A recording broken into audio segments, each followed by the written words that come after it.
I'm going to start putting some projects together. Of course, this is Ebonygeek45. And this particular project, if I keep the table straight, this particular project is clock kit. I'm pretty sure you've seen these on eBay. What it is it comes with a circuit board. I have two, but it comes with a circuit board, and it has the parts. The parts are here. Okay. It has two resistors that we have already mounted here. I'm just going to show you how we're going to have it all put together. So, what you're going to see on the circuit board, and this is good for kids or anybody that's just getting into electronics. What you're going to see on the circuit board is where the resistors go. You have one right here, it says 10K. You have one right here, it says 10K. You're going to insert the resistors in both ends. It's now polarized. Then when you turn it over, you're going to bend the ends up like I have them bent now for the soldering. You're going to take your soldering iron, your solder, and first what you're going to do is you're going to tin your soldering iron.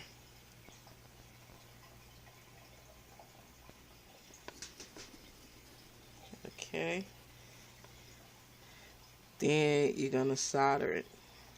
Remember, you want to put the heat on the actual component while you're in the pad for just a moment, and then just solder it down.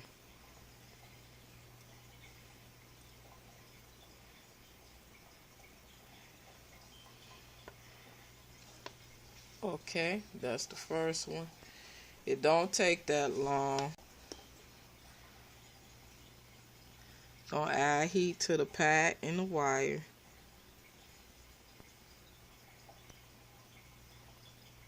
And the solder.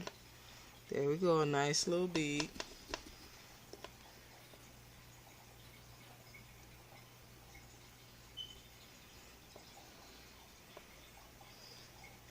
All it takes is practice. And you got it.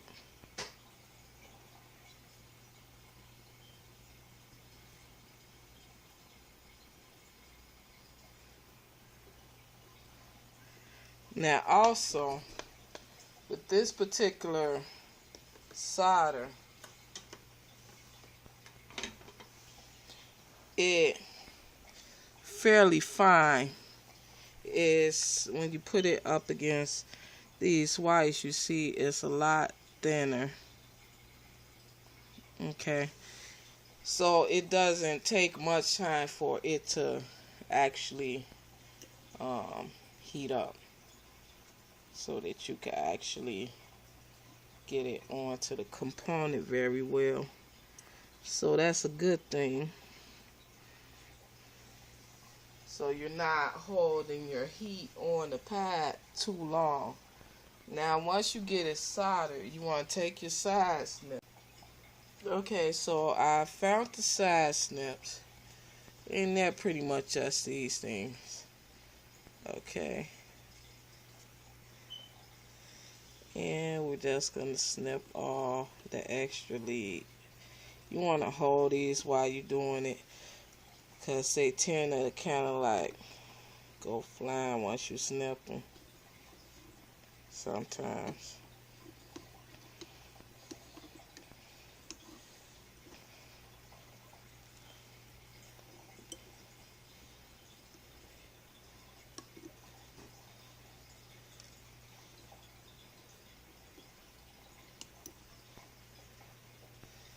Okay, so we have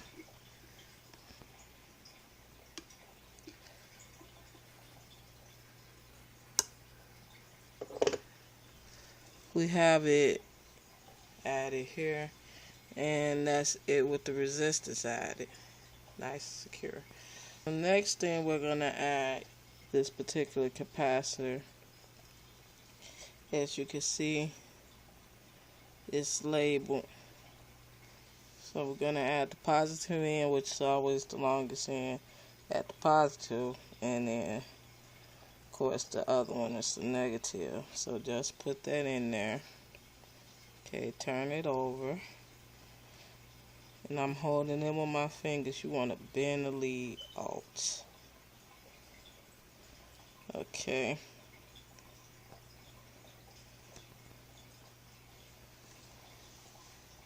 I'll put it back on. I'm going to leave it down here, so we're going to just take this away. And I'd like to actually work on it where the clippers can actually damage the tracks. We're going to be doing it like this. So working with our soldering iron again. 110 the tip. Clean it off.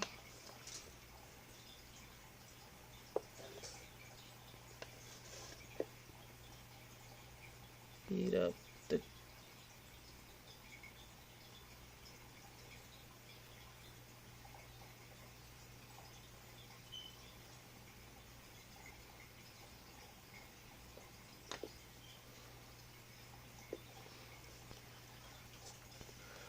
Okay, let's put some weight on here. Okay. Let's try this again.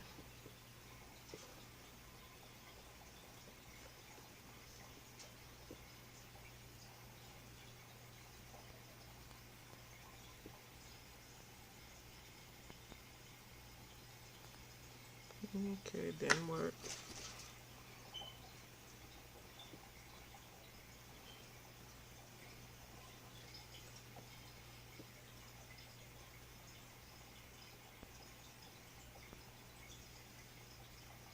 Here we go, I believe.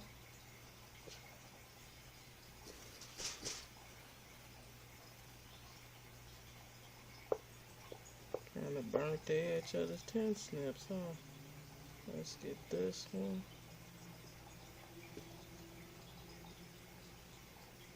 Okay.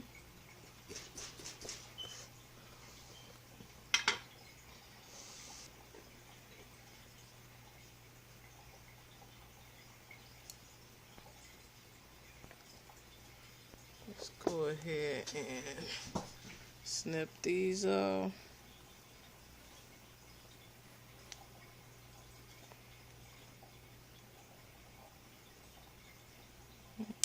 At the edge.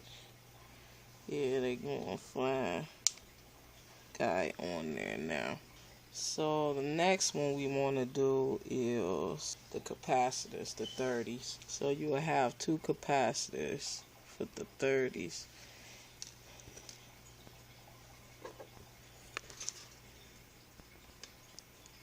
One goes right here.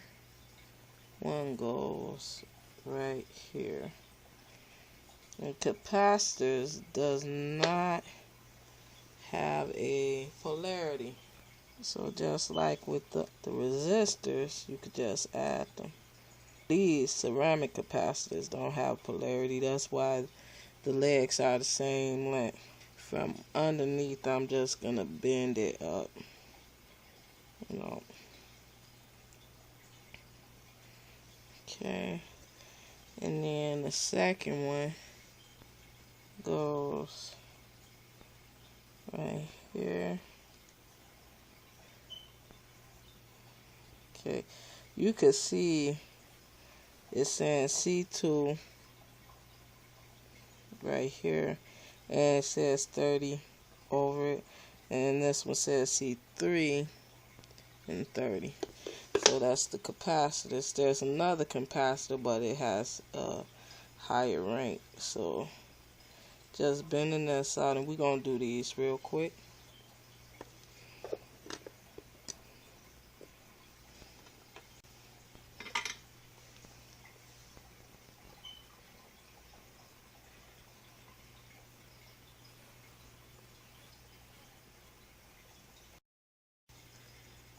Okay, so now we're adding the capacitors, the ceramic capacitors. We already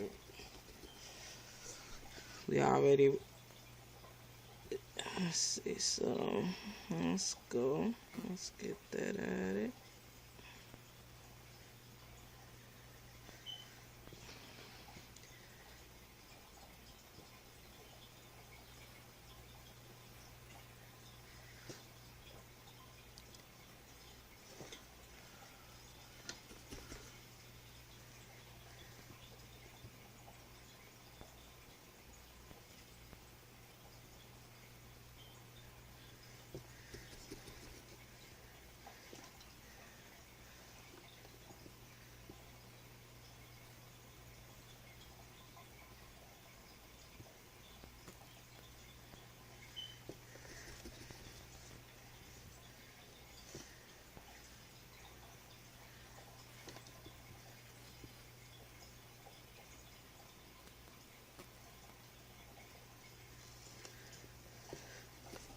Back your soldering, and as you can see, it's soldered up very nicely.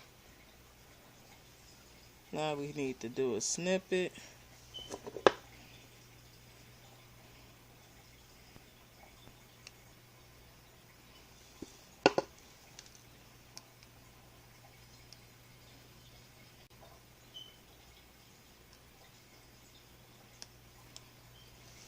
So we now have two capacitors, this capacitor, this electrolytic capacitor, the resistors added. Now we're going to go for the 104 capacitor. Okay, I'm just going to go ahead and put the rest of this on. We have yet to do the crystal, the resistor, the display,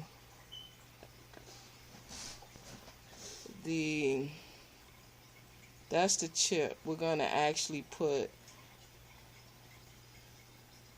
this particular piece underneath so that the chip could plug right into here, so that in case this chip needs to be replaced, it could just be pulled out and another replacement put in.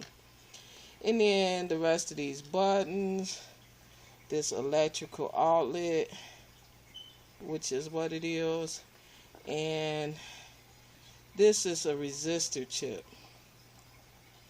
Okay, so we just gonna put the rest of these in, just solder it in, then I'll be back with how everything looks. This is Ebonygeek, and I'm showing the clock kit all put together. Here we see the chip inserted into the socket. I'm just taking it out right now so you can get a look. You want to be careful when you're taking them out so that you don't bend any pins. So you kind of like rock it back and forth. So now when you're putting it in, you want to be careful as well. Just set it on top the way it should be. Then a little gentle pressure to make sure every pin is going on the way it should, and then just push it down once you know it's going in the way it should. And there you go. Okay, no harm, no foul. As you can see, pins are in. Okay, everything else is done. Here's the back side. Not the greatest soldering job, but I'm not the greatest solderer. I don't believe I have any bridges. Okay, now to supply the power, we're going to be using this piece right here. Okay, so we have the 4 compartment one, and this one actually has the cords. Okay, so we have the chip seated right now. And the moment of truth, turning it on, and there we go. I know it's flickering, but that's just the way that these LEDs work. It looks solid here. From what I'm told, when you're setting it. Okay, AM.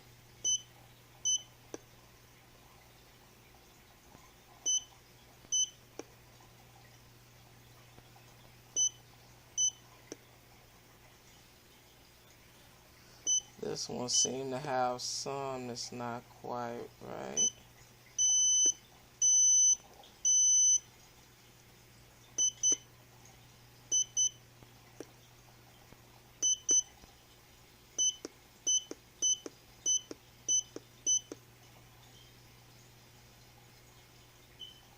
That looks like AM, right? It looks like A.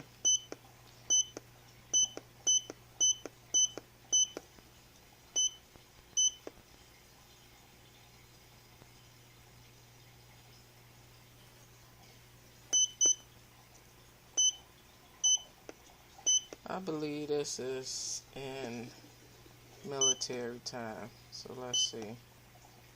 Let's go back.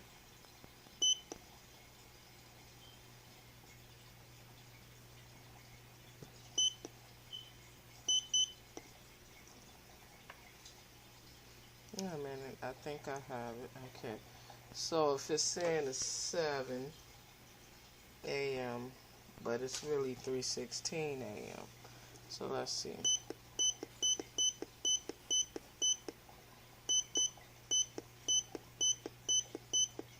Yeah, this is military time. So we at 3 AM. Then let's hit the button again here.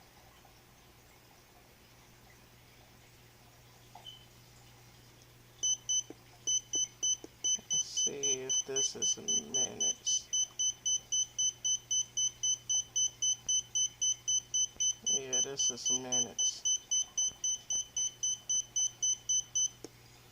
So we are at 3:16. Yeah, it's early in the morning.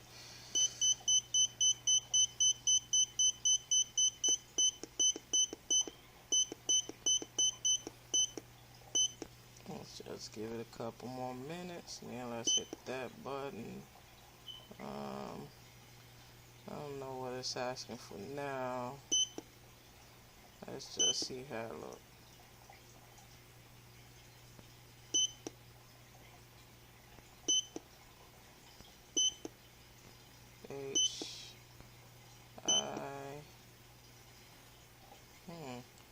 That's interesting. So we have 3:18. That's the time that I have now. It's military time. So the clock works.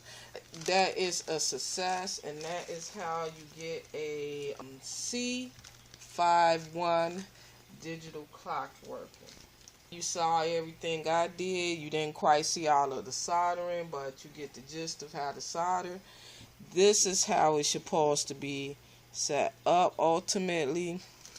About this resistor right here, let me just show you it, because that's something that needs to be looked into carefully as well.